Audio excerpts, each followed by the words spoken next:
एक सीकर ने पूछा है, नार्सिसिस्टिक रिलेशनशिप में ग्रे रॉकिंग प्रैक्टिस करने से बात बनने की बजाय और बिगड़ जाती है।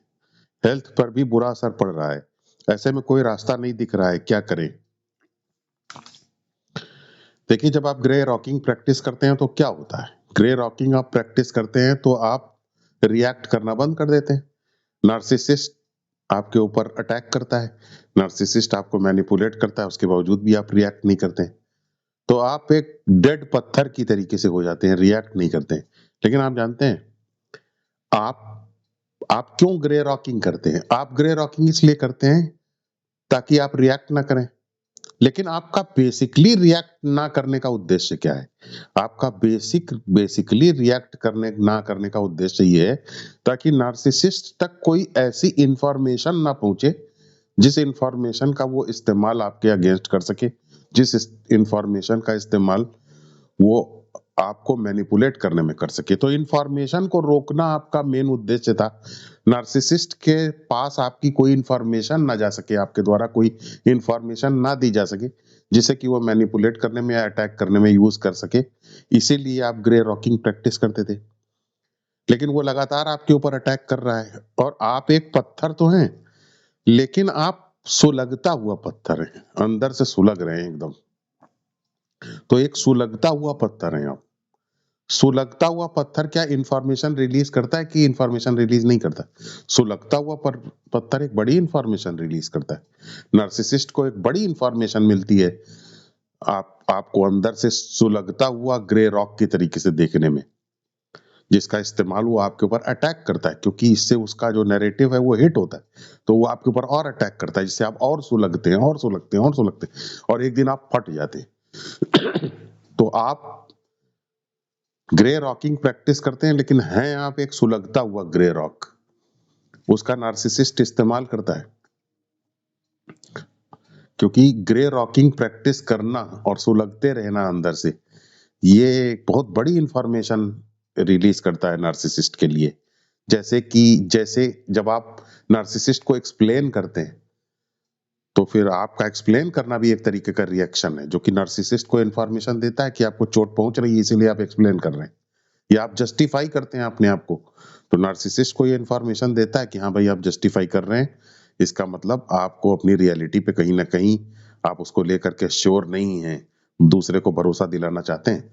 तो नार्सिसिस्ट को गैस लाइटिंग के मैनिपुलेशन के लिए इनवाइट करता है आपका जस्टिफिकेशन।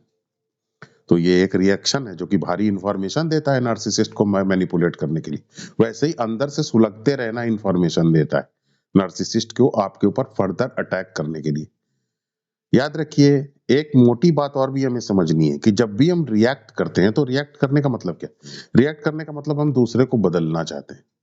बेसिक हमारे अंदर यही टेंडेंसी है कि हम दूसरे से संतुष्ट नहीं, हम चाहते हैं कि वो बदले, और नार्सिसिस्ट बदल नहीं सकता है। तो हमें ये बात याद रखनी चाहिए। तो हमारा अंदर से सुलगते रहना या नार्सिसिस्ट को एक्सप्लेन करना या नार्सिसिस्ट को जस्टिफाई करना, मोरालिटी की बातें करना, लॉजिक की बातें करना, ये सब नार्सिसिस्ट को इंफॉर्मेशन देता है जिसको हमारे अगेंस्ट वो वेपनाइज करता है, जिसको हमारे अगेंस्ट मैनिपुलेशन में यूज करता है। ठीक वैसे ही जैसे कि आपका ग्रे रॉक बन जाना, अंदर से सुलगते रहना, नार्सिसिस्ट को इंफॉर्मेशन देता है जिसको वो लगातार आपके ऊपर अटैक करने में, आपको डिवैल्यू करने में उसे यूज करता है। अब आपको क्या करना है?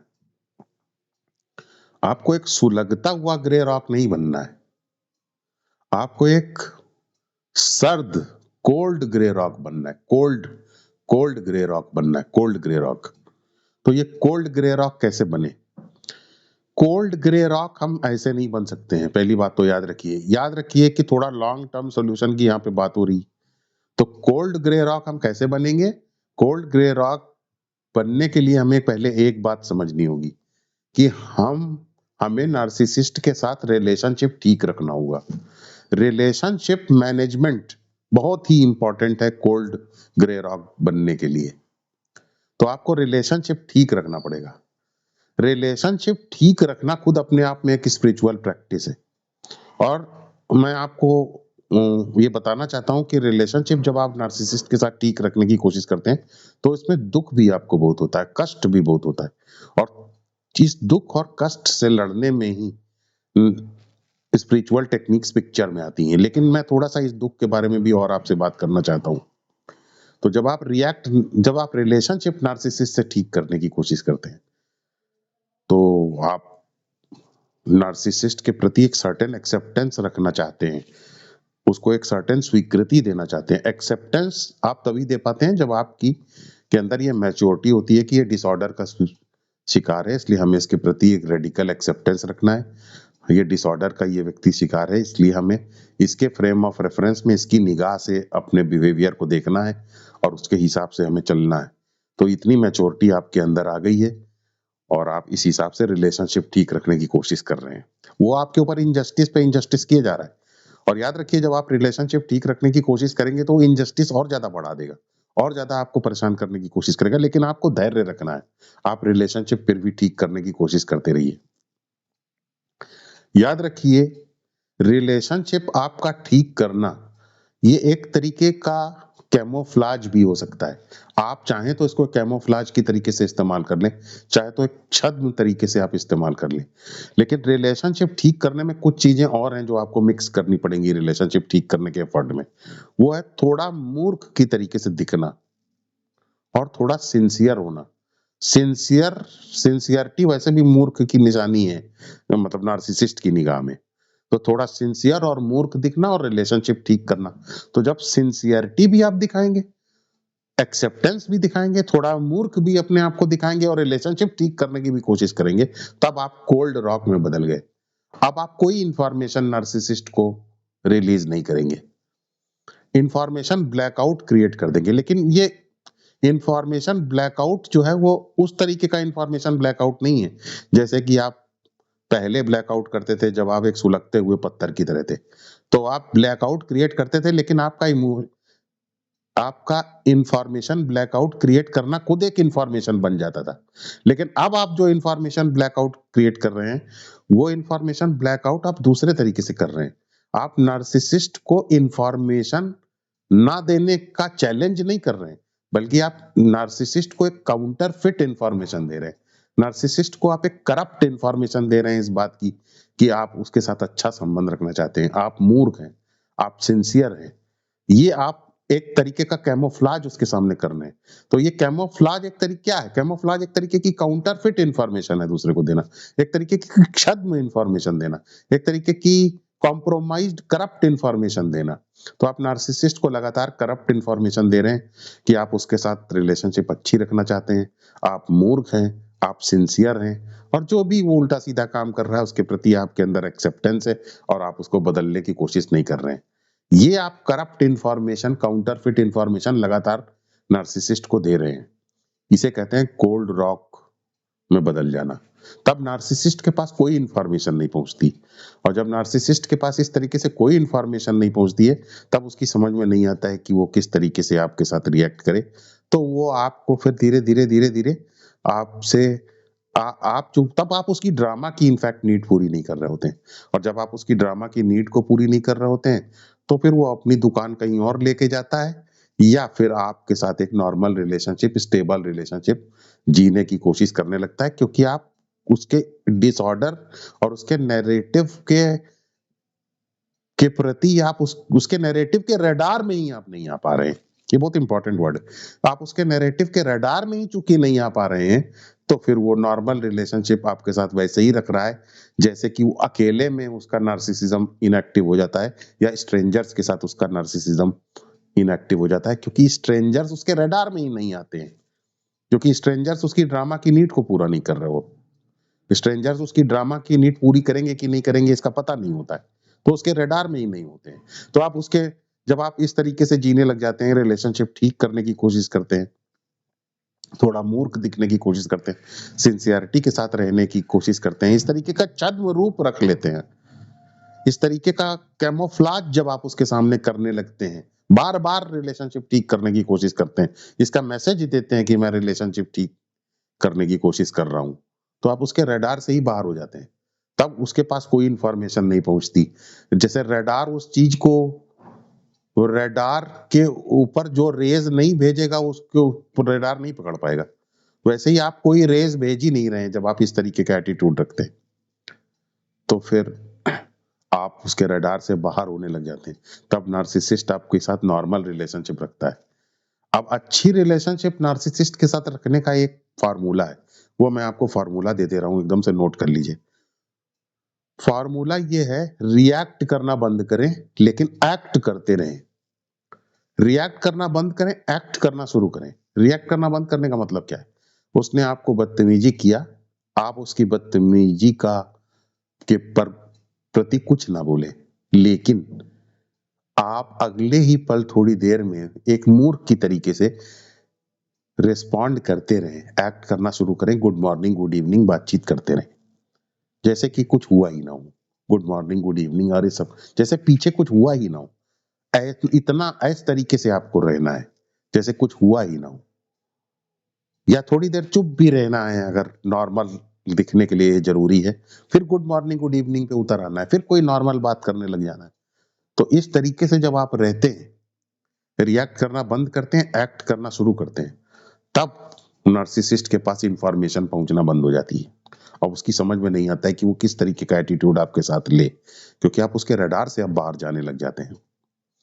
तो ये तो है आपका जीने का तरीका जो नार्सिसिस्ट को इंफॉर्मेशन, मैनिपुलेटिव इंफॉर्मेशन जानने के लिए रोकता है, या वो आपकी वो इंफॉर्मेशन नार्सिसिस्ट के पास जाने के से रोकता है जिसको वो आपके अगेंस्ट ही वेपनाइज करता है, आपके खिलाफ मैनिपुलेशन करके, या आपको डिवैल्यू करके, या आपको नीचा दिखा करके, या आपके ऊपर अपना गुस्सा उतार करके। तो इस तरीके से हम नार्सिसिस्ट के साथ रहते हैं, एक कैमोफ्लाज के साथ। लेकिन मैं आपको ये बता रहा हूँ कि मैं इससे अवेयर हूँ कि जब आप इस तरीके का कैमोफ्लाज करते हैं, तो चाहे आप जितना ही कैमोफ्लाज क्यों ना कर रहे हो, इससे आपकी सेल्फ रिस्पेक्ट हर्ट होती है, इससे आपकी सेल्फ आइडेंटिटी के ऊपर चोट पहुंचती है, इससे आपकी सेल्फ आइडेंटिटी फ्रैक्चर होती है। इन सब चीजों के बारे में कुछ बातें मैं आपको बिल्कुल साफ कर देना चाहता हूँ। देखिए, जब सेल्फ आइडेंटिटी आपकी चोट पहुंच रही है, तो किस सेल्फ आइडेंटिटी के ऊपर चोट पहुंच रही है? आपकी व्यवहारिक सेल्फ आइडेंटिटी, वो सेल्फ इमेजेस जो आपकी पर्सनैलिटी ने बनाई है, उन सेल्फ इमेजेस के ऊपर चोट पहुंच रही है। उनके ऊपर चोट पहुंचने को सीरियसली नहीं लेना है, क्योंकि वो सेल्फ इमेजेस तो समय के साथ वैसे भी बदल जाएंगी, क्योंकि पर्सनैलिटी समय के साथ चेंज होती रहती है। आपका बिलीफ सिस्टम, आपकी पर्सनैलिटी, आपकी कंडीशनिंग्स, इनके टूटने पर कभी ज्यादा चिंता ना करें, क्योंकि ये तो वैसे भी समय के अनुसार बदलती जाएंगी। इनको अपने सेल्फ रिस्पेक्ट के साथ ना जोड़ें। जब भी आपकी सेल्फ रिस्पेक्ट हर्ट हो, तो समझें कि मेरे अंदर क्या हर्ट हो रहा है। तो आप पाएंगे आपकी सेल्फ इमेजेस हर्ट हो रही हैं, आपकी पर्सनैलिटी हर्ट हो रही है। पर्सनैलिटी क्या है? जो हमारे एनवायरमेंट से बनती है, वही हर्ट हो रही है। तो उसको हर्ट होने देंगे, क्योंकि वो तो वैसे भी समय के अनुसार बदल जाएगी। ये तो एक पहलू है। दूसरा पहलू ये है कि जब हम थोड़े इमोशनली उतना मैच्योर नहीं रहते हैं, तो फिर हमें अंदर से बहुत गुस्सा महसूस होता रहता है, और अंदर से जब हमें गुस्सा महसूस होता रहता है, तो हमारी समझ में नहीं आता कि हम क्या करें, और हम अंदर से विचलित हो रहने लग जाते हैं बहुत ज्यादा। उसका हमारी हेल्थ के ऊपर भी बुरा असर पड़ता है। तो मैं ऐसे में आपको एक सजेशन देना चाहता हूँ, इसको अगर आप ठीक समझें तो आप इसको फॉलो करें। नार्सिसिस्ट के साथ बदतमीजी करने की बजाय आप अपना रिएक्ट ना करना और एक्ट करने का बिजनेस करते रहें। मूर्ख और सिंसियर बने रहें, और साथ ही साथ थोड़ा सा कैथारसिस को प्रैक्टिस करें, या रेचन विधि को प्रैक्टिस करें। रेचन विधि किसे कहते हैं? आधा घंटा रोज तकिया में नार्सिसिस्ट का मुंह देखें और उस तकिया के ऊपर घूंसे मारे को, खूब घूंसे मारे, घूंसे मारे। आपका गुस्सा धीरे धीरे, पहले तो आपको लगेगा कि जैसे मैं ये सब बातें बता रहा हूं तो ये अरे मूर्खतापूर्ण है, इससे थोड़ी होगा कुछ। लेकिन आप शुरू करिए, जैसे ही आप घूसा मारना शुरू करेंगे, कुछ ही देर बाद आप पाएंगे कि तकिया में जो उसकी इमेज दिखाई दे रही है और जो रियल नार्सिसिस्ट है, दोनों के बीच में कोई फर्क नहीं है, दोनों एक ही हैं। तो आपका धीरे धीरे गुस्सा निकलना शुरू होगा, और फिर धीरे धीरे आपका जब गुस्सा निकलना शुरू होगा, तब आपको पता चलेगा कि आप कितना गुस्सा अंदर भरे हुए हैं। इनफैक्ट हमारा गुस्सा समय में कभी निकल ही नहीं पाता पूरी तरीके से, क्योंकि जब भी हम दूसरे को कुछ गाली देते हैं या बदतमीजी करते हैं, तो बाहरी परिस्थिति अलाउ नहीं करती है कि हम उतनी गाली दे सकें जितना कि हम चाहते हैं, या उतना मार सकें दूसरे को जितना कि हम चाहते हैं, क्योंकि बाहरी परिस्थिति भी अलाउ नहीं करती है, और हमारी शक्ति में भी कमी रहती है, और दूसरे के द्वारा बदला लिए जाने का भी खतरा रहता है। लेकिन इस प्रोसेस में आप चाहे जितना मारे तकिया के ऊपर, आपको कोई ना बदला लेने का खतरा है, ना बाहर की परिस्थिति का कोई खतरा है और ना आपको शक्ति की कोई जरूरत है। आप बस घूसा मारते जाएं, आपका अंदर से निकलता जाएगा, गुस्सा निकलता जाएगा, निकलता जाएगा, निकलता जाएगा, गुस्सा निकलता जाएगा। धीरे धीरे धीरे धीरे धीरे धीरे आपका सारा गुस्सा निकल जाएगा। इस गुस्सा निकलने के प्रोसेस में आप एक बात और समझेंगे कि ये सिर्फ नार्सिसिस्ट के प्रति गुस्सा नहीं था, गुस्सा पहले से ही था आपके अंदर। नार्सिसिस्ट तो एक बहाना था जिसकी वजह से ये गुस्सा आ रहा था। और जब पूरा गुस्सा निकल जाएगा आप अंदर से सर्द पड़ जाएंगे, हृदय सर्द पड़ जाएगा, दिमाग धीरे धीरे खाली होने लग जाएगा। तो इस तरीके से आप जो है थोड़ा रेचन विधि को भी प्रैक्टिस करें। लेकिन अगर माइंड मैच्योर है, इमोशनली आपका स्टेबल है, थोड़ा एज हो जाती है तो थोड़ा एक्सपीरियंस हो जाता है, तो माइंड थोड़ा स्टेबल हो जाता है, मैच्योर हो जाता है। तो आप याद रखिए कि जब आपकी सेल्फ आइडेंटिटी के ऊपर चोट पहुंचे, आप लो महसूस करें, अगर नेगेटिव महसूस करें, तो आप स्पिरिचुअल टेक्निक को पिक्चर में ले आइए। स्पिरिचुअल टेक्निक को पिक्चर में लाने का मतलब क्या है कि नार्सिसिस्ट के साथ छद्म व्यवहार या कैमोफ्लाज करना, रिलेशनशिप को ठीक रखना, एक्ट करना, रिएक्ट करना बंद करना, एक्ट करना शुरू करना, थोड़ा मूर्ख और सिंसियर दिखना, इसकी कोशिश में जो आपकी सेल्फ आइडेंटिटी को चोट पहुंच रही है, जो आपकी सेल्फ आइडेंटिटी फ्रैक्चर हो रही है, जो आपकी सेल्फ रिस्पेक्ट को चोट पहुंच रही है, उस वक्त जो आपको जो दुख महसूस हो रहा है, उसको तुरंत अपने रियल सेल्फ को याद करने में यूज कर लीजिए। तो रियल सेल्फ को यूज कैसे हम याद करते हैं? रियल सेल्फ को याद करने का मतलब है, मैं कौन हूं? क्या मैं शरीर हूं? नहीं, मैं शरीर नहीं हूं, क्योंकि शरीर तो बदलता रहता है और मैं हर बदलाव को देखने वाला हूं, इसलिए मैं शरीर से अलग हूं। क्या मैं फीलिंग हूं? नहीं, फीलिंग आती जाती रहती, जो चीज आती जाती रहती है जिसको मैं आता जाता महसूस कर पा रहा हूं, मैं वो नहीं हूं, क्योंकि मैं हमेशा मैं रहता हूं और फीलिंग आती जाती रहती। क्या मैं थॉट्स हूं? नहीं, मैं थॉट्स नहीं हूं, थॉट्स आते जाते रहते हैं। क्या मैं इंस्टिंक्ट्स हूं? नहीं, मैं इंस्टिंक्ट्स भी नहीं हूं, क्योंकि इंस्टिंक्ट्स आती जाती रहती है, मैं इंस्टिंक्ट्स को देखने वाला हूं। तो मैं इन सब चीजों को देखने वाला हूं, मैं ये सब नहीं हूं। तो जब मैं बॉडी माइंड कॉम्प्लेक्स को देखने वाला हूं, माइंड का मतलब क्या है? Feelings, emotions, thoughts. तो मैं इन सबको देखने वाला हूं, और इन सबको जो देखने वाला है उसकी तरफ ध्यान ले जाएंगे, वही आपका रियल सेल्फ है। आपका ईगो आप नहीं है, क्योंकि ईगो भी आपका बदलता रहता है। ईगो आपका क्या है? पर्टिकुलर तरीके की सेल्फ इमेज है, पर्टिकुलर तरीके की मेमोरी है, पर्टिकुलर तरीके के थॉट्स हैं, पर्टिकुलर तरीके की कंडीशनिंग्स हैं, ये सब बदलती रहती हैं। तो आप ईगो भी नहीं है। इनफैक्ट चोट आपके ईगो पे ही पहुंचती है, ये आपका फॉल्स सेल्फ है। नार्सिसिस्ट आपके फॉल्स सेल्फ पर ही चोट पहुंचा सकता है, आपका रियल सेल्फ पे कोई चोट नहीं पहुंचती, क्योंकि real self, body mind in सब चीजों से अलग है जिनके ऊपर चोट पहुंच सकती है। तो इस तरीके से जब आप अपने रियल सेल्फ की तरफ ध्यान ले जाते हैं और ये देखते हैं कि आप बॉडी माइंड पर्सनैलिटी इन सब चीजों से अलग है, पर्सनैलिटी हर्ट होती है, आप नहीं हर्ट होते हैं, सेल्फ सेल्फ की तरफ, रियल सेल्फ की तरफ, देखने वाले सेल्फ की तरफ ध्यान ले जाते हैं, जिसे हम कहते हैं साक्षी।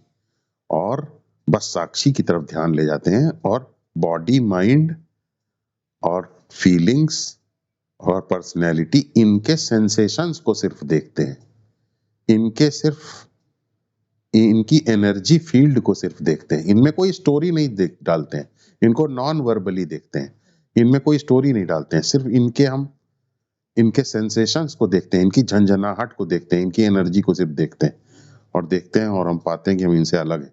और इस तरीके से नदी की तरीके से ये sensations, hurts, feelings, emotions, body mind बहते रहते हैं, और हम किनारे पे बैठ करके साक्षी की तरीके से, अपने रियल सेल्फ के द्वारा देखने वाले सेल्फ की तरीके से इनको देखते रहते हैं।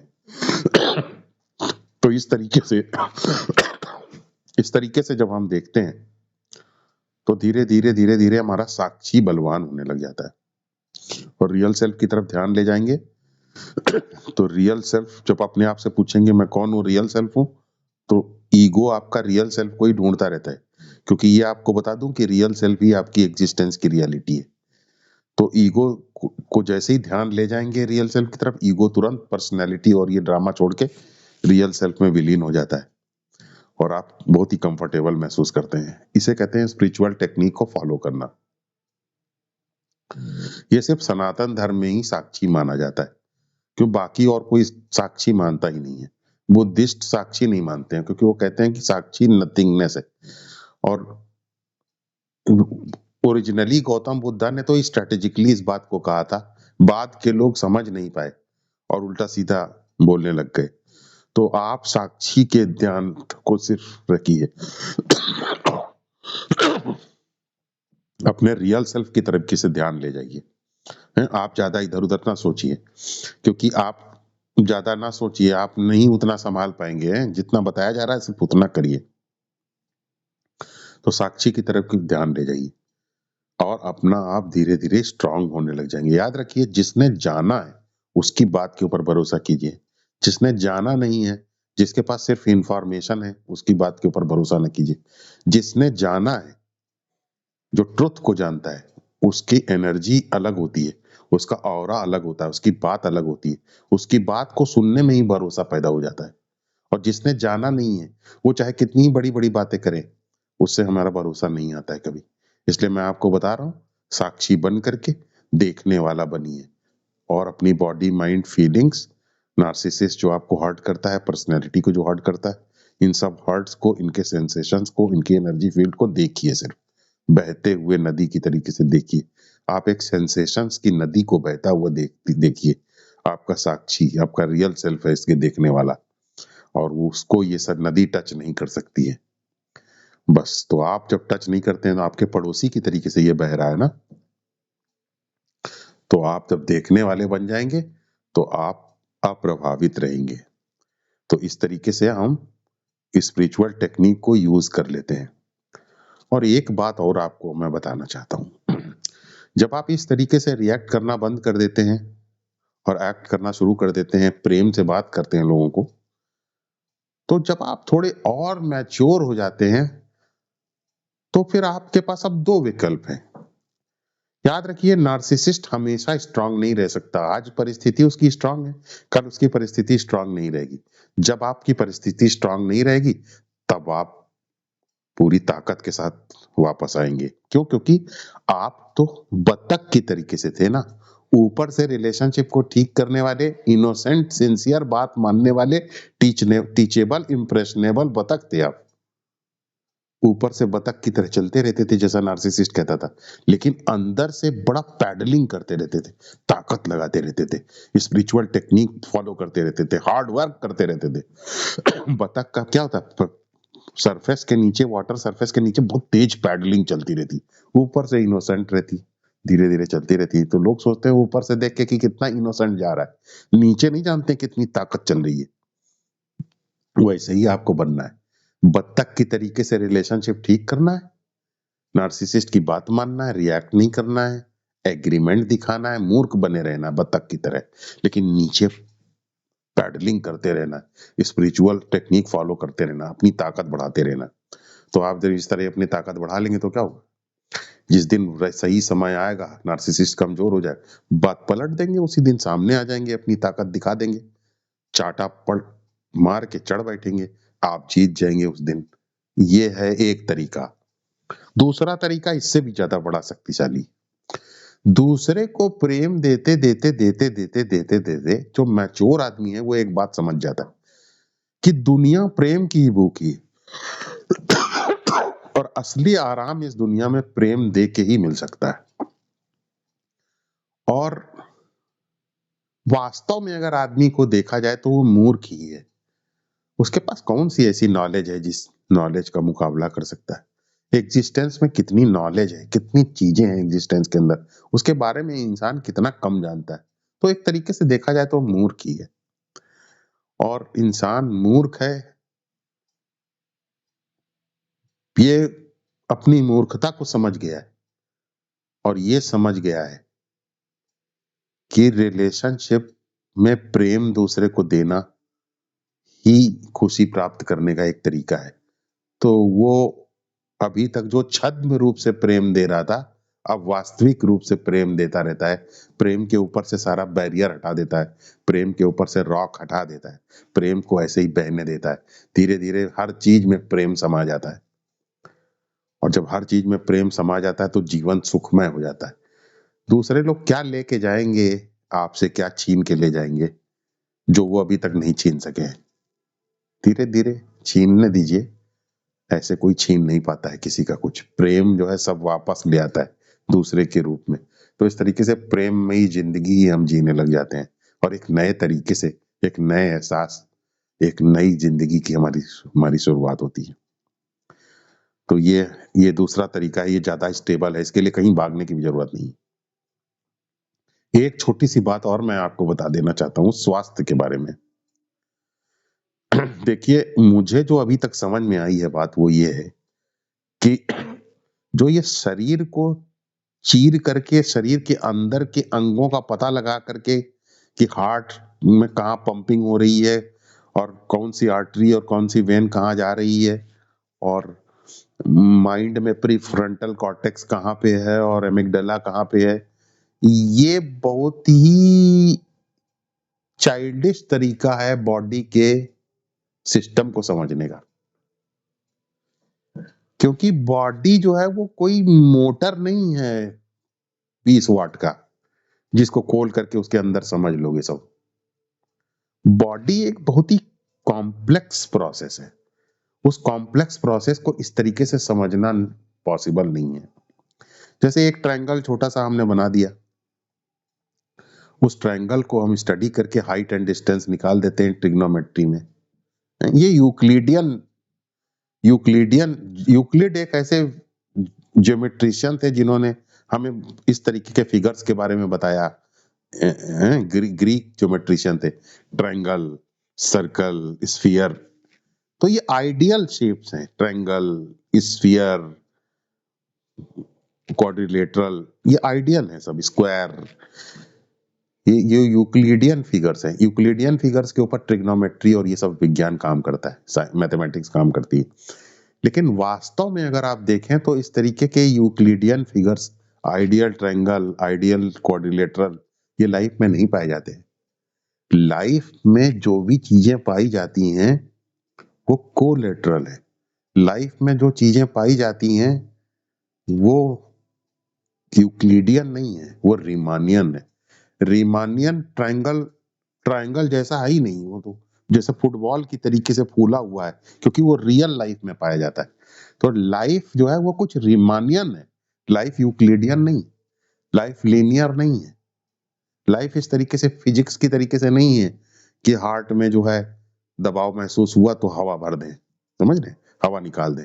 उस तरीके से लीनियरली लाइफ को नहीं समझा जाता है, जैसे जा सकता है जैसे कि मेडिसिन समझ रही है, जैसे कि मेडिकल साइंस समझने की कोशिश कर रही है। ये बहुत ही ओवर सिंप्लीफाइड तरीके से समझती है वेस्टर्न मेडिसिन चीजों को। तो क्या करें, क्या वेस्टर्न मेडिसिन को छोड़ दें? नहीं, वेस्टर्न मेडिसिन को छोड़ने की जरूरत नहीं है। उसे यूज करिए इमरजेंसी में सिर्फ, लाइफ स्टाइल उसका मत बनाइए। तो फिर हम किस तरीके से मेडिसिन को समझें, किस तरीके से ट्रीटमेंट को समझें, किस तरीके से हेल्थ को समझें? आज मैं आपको हेल्थ को समझने का एक नया पर्सपेक्टिव दे रहा हूं। हेल्थ को समझना बॉडी को डिसेक्ट करके, हेल्थ बॉडी को चीर फाड़ करके बॉडी के अंदर के ऑर्गन को के अंदर हाथ डाल के नहीं समझना है। समझना काफी नहीं है बॉडी को एक एक्सपीरियंस और ऑब्जर्वेशन की तरीके से समझना है। तो एक्सपीरियंस जब हम बॉडी को करते हैं तब हम बॉडी को जो समझते हैं, तो हम इसका मतलब सब्जेक्टिव मेडिकल साइंस को समझ रहे हैं। और जब हम चीर फाड़ करके देखते हैं तो हम ऑब्जेक्टिव मेडिकल साइंस को समझ रहे हैं। आप अपनी हेल्थ को डिसाइड करिए सब्जेक्टिव मेडिकल साइंस से। अपनी बॉडी को ऑब्जर्व कीजिए। बॉडी को ऑब्जर्व करेंगे तो आप पाएंगे कि ये जो 50 तरीके के आपको डर लगे रहते हैं कि हार्ट में ब्लॉकेज ना हो जाए, ये ना हो जाए, फलाना ना हो जाए, ढिमकाना ना हो, ये सब डर अपने दिमाग से आप निकाल दीजिए। आपको पता चलेगा ब्लॉकेज ब्लॉकेज कुछ नहीं है। हमें जो प्रॉब्लम बॉडी के अंदर हो रही है वो बॉडी की प्रॉब्लम स्ट्रेस की वजह से। जो ब्लड प्रेशर बढ़ रहा है वो स्ट्रेस की वजह से बढ़ रहा है, प्रॉब्लम स्ट्रेस की वजह से है। ऑर्गन्स के ऊपर गलत असर स्ट्रेस की वजह पड़ रहा है, क्योंकि हम बॉडी को सब्जेक्टिवली ऑब्जर्व कर रहे हैं। तो हम देख रहे हैं कि स्ट्रेस का कहाँ कहाँ गलत असर पड़ रहा है। हम बस ये समझ गए हैं कि स्ट्रेस मेरे लिए खतरनाक है। तो हम जब स्ट्रेस मेरे लिए खतरनाक है तो हम हमारी मेडिसिन अब ये नहीं है कि हम बॉडी के अंदर केमिकल घुसेड़ दें, जैसा कि वेस्टर्न मेडिसिन करती है। हम अपनी लाइफ स्टाइल और अपने जीने के तरीके और अपनी लाइफ की फिलॉसफी में से स्ट्रेस कैसे कम कर सकें, इस लाइफ स्टाइल करेक्शन को हम जब करके जीते हैं, तब हम स्पिरिचुअली अपनी हेल्थ को मेंटेन करते हैं, सब्जेक्टिवली अपनी हेल्थ को मेंटेन करते हैं। इसे कहते हैं स्पिरिचुअल हेल्थ साइंस या subjective medical science. Subjective medical science जो है बड़ा आयुर्वेदिक साइंस है, जो है वो सब्जेक्टिव मेडिकल साइंस ही है, क्योंकि लॉन्ग ऑब्जर्वेशन के बाद ये बने हैं लाइफ को ऑब्जर्व करके। तो आपको भी बस यही ऑब्जर्व करना है, अपनी एनर्जी फील्ड को ऑब्जर्व कीजिए, इससे अलग करके अपने आप को देखिए।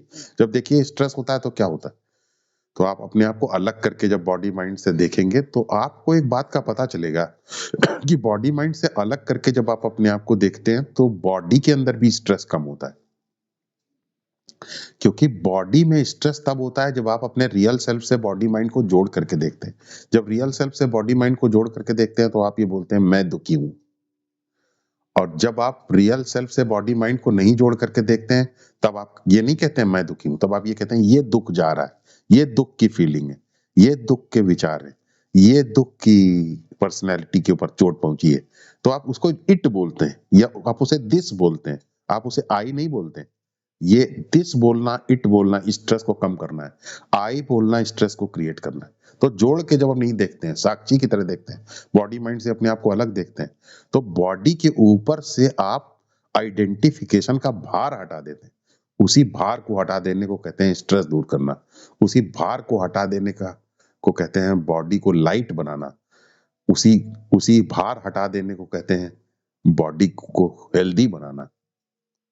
बॉडी की शेप नहीं डिसाइड करती है कि हेल्थ क्या है, बॉडी में ये चीज डिसाइड करती है कि स्ट्रेस कितना कम है। तो जब ये सीख जाते हैं आप नई तरीके की मेडिकल साइंस, तो ये स्पिरिचुअल टेक्निक फॉलो करने से आपकी हेल्थ के ऊपर भी बुरा असर पड़ना बंद हो जाता है।